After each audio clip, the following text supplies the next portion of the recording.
Let's return to the United States. And Democrats and many journalists have demonised Trump for years, of course. As I've been saying, they've consistently ratcheted up their rhetoric, especially as November's election looms. Have a look at this. He's running against a man who is an existential threat. Donald Trump is a plague on the American conscience and the American nation. Donald Trump is an existential threat to whom the antidote is Joe Biden. I think that Donald Trump is the most grave threat that we will face to our democracy in our lifetime. We have to make the case Donald Trump does continue to pose an existential threat to our democracy. Trump is an existential, urgent threat to our democracy. Donald Trump cannot be president again. He's an existential threat to democracy. We got to focus on the greatest threat to American democracy that we have ever seen, and that is in Donald Trump. Now, obviously, the person who carries the blame for the attempted assassination of Donald Trump is the gunman. But as I put to Kristin Tate, there's been a vitriolic environment created with Trump on the end of an unprecedented level of hatred from the political left. Yes, the ruling class and their ilk and the corporate media have a seething hatred of Donald Trump because he single-handedly exposed the swamp as a cabal of unaccountable, power-hungry elites. And more ordinary Americans, Chris, are starting to think in some way or form that the government and the media are indirectly responsible for this assassination attempt. We have been told for years that Donald Trump and his supporters are white nationalists, Nazis. On July 8th, 2024, President Joe Biden said, "We are done talking about the debate. It is time to put Trump in a bullseye." They tried to keep Trump off the ballot. They tried to slander him and his family. They tried to take his properties away from him. They tried to throw him in jail on bogus charges. None of it worked, and he only got stronger. So what is the next step? Assassination.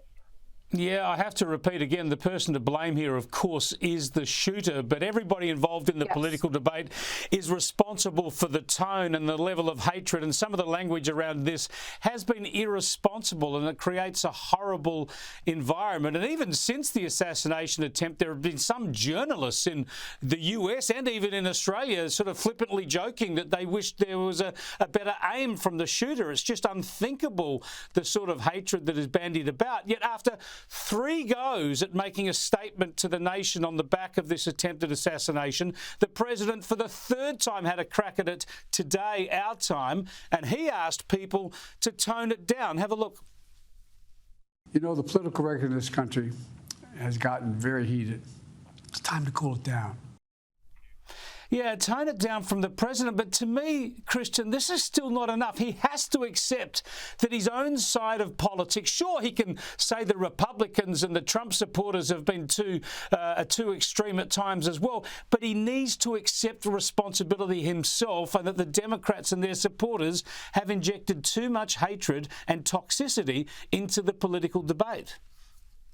Yes, I mean, the left has encouraged for years now a culture of hatred and at times violence against conservatives. Years ago, a former Attorney General Eric Holder said of conservatives, "When they go low, we kick them." Maxine Waters told her supporters to go into restaurants and other public places and shout out Trump administration officials in public. Antifa regularly beats their political opponents in the streets of Portland with crowbars. BLM torched the streets with impunity in America for months. In 2017, Steve Scalise, a Republican, was shot at a congressional baseball game. I mean, the left is watching their own base of voters devolve into a mob of angry, violent criminals in many cases, and there is no effort on the left that I've seen, no meaningful effort at least, to shine a spotlight on that. We all want to de-escalate the rhetoric. We all want peace, and we want the radicalism and the violence and the hatred to stop, but we're not seeing that call from our leaders right now, and it's tragic. Yet we've seen from Joe Biden and through him from the First Lady Jill Biden some level of personal respect afforded to Donald Trump. Have a look. Last night, I spoke with Donald Trump. I'm sincerely grateful that he's doing well and recovering, and we had a short but good conversation. Jill and I are keeping him and his family in our prayers.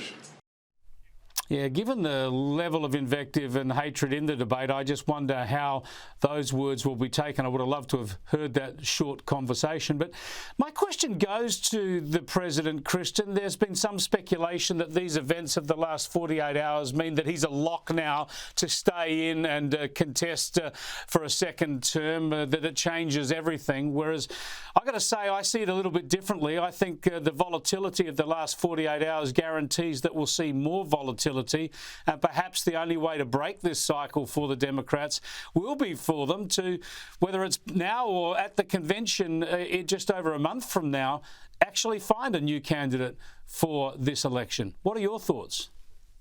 I could not agree with you more, Chris. The events over the last 24 hours were absolutely tragic. They were horrific, but politically speaking, they are very beneficial to Donald Trump.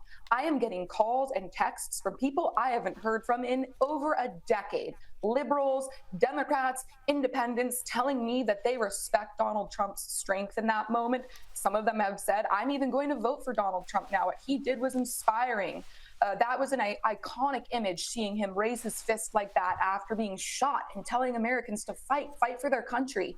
So the left, they are more desperate than ever now to get Biden out of there. Will their tactics to replace him change? Of course they will. I think you will see a quieting of that public conversation over the next few weeks. We won't hear much about it, but you better believe behind closed doors, they are talking about the best way to do that. And I tend to agree with you that it will probably happen at or around the convention.